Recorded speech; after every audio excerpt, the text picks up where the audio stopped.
नमस्कार, मैं हूं Amod Srivastava. Amazing thought, amazing message, amazing information की दिशा में आज एक कदम और आगे। आज के इस चिंतन का विषय है तुलसी कौन थी। आपको ये मेरा वीडियो अच्छा लगे तो लाइक करें, शेयर करें और लाल बटन दबाकर सब्सक्राइब अवश्य करें। साथ ही बेल आइकन दबाना बिल्कुल ना भूलें। आज के इस चिंतन का विषय है तुलसी कौन थी। तुलसी पौधा पूर्व जन्म में एक लड़की थी जिसका नाम वृंदा था। राक्षस कुल में उसका जन्म हुआ था।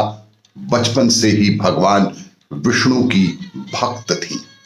बड़े ही प्रेम से भगवान की सेवा, पूजा, अर्चना किया करती थी। जब वह बड़ी हुई तो उनका विवाह राक्षस कुल में दानवराज जलंधर से कर दिया गया। जलंधर समुद्र में उत्पन्न हुआ था।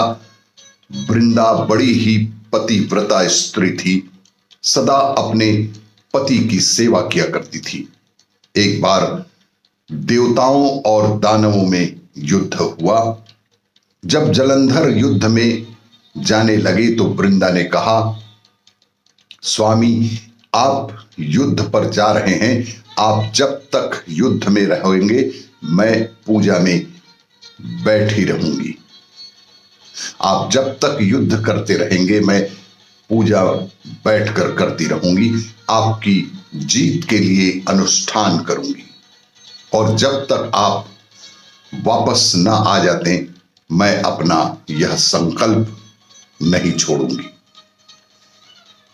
जलंधर तो युद्ध में चले गए और वृंदा व्रत का संकल्प लेकर पूजा में ही बैठ गई।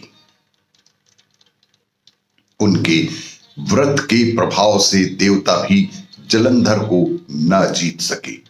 सारे देवता जब हारने लगे तो विष्णु जी के पास जाकर उन्होंने पूजा अर्चना की। सब ने भगवान से प्रार्थना की। तब भगवान कहने लगे कि वृंदा मेरी परम भक्त है, मैं उसके साथ छल नहीं कर सकता। भगवान विष्णु ने स्पष्ट कहा कि वृंदा मेरी भक्त है। फिर देवता बोले, भगवान दूसरा कोई उपाय भी तो नहीं है, अब आप ही हमारी मदद कर सकते हैं। भगवान ने जलंधर का ही रूप रखा और वृंदा के महल में पहुंच गए।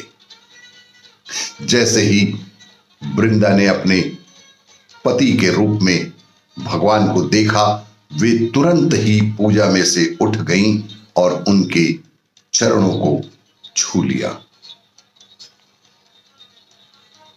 जैसे ही उनका संकल्प टूटा, युद्ध में देवताओं ने जलंधर को मार दिया और उसका सिर काटकर अलग कर दिया। उनका सिर वृंदा के महल में गिरा। जब वृंदा ने देखा कि मेरे पति का सिर तो कटा पड़ा है, तो फिर ये जो मेरे सामने खड़े हैं ये कौन हैं? उन्होंने पूछा कि आप कौन हो जिसका स्पर्श मैंने किया। तब भगवान अपने रूप में आ गए, पर वे कुछ ना बोल सके। इस विषम परिस्थिति में भगवान विष्णु भी उस वृंदा के समक्ष खड़े रहकर कुछ भी ना बोल सके।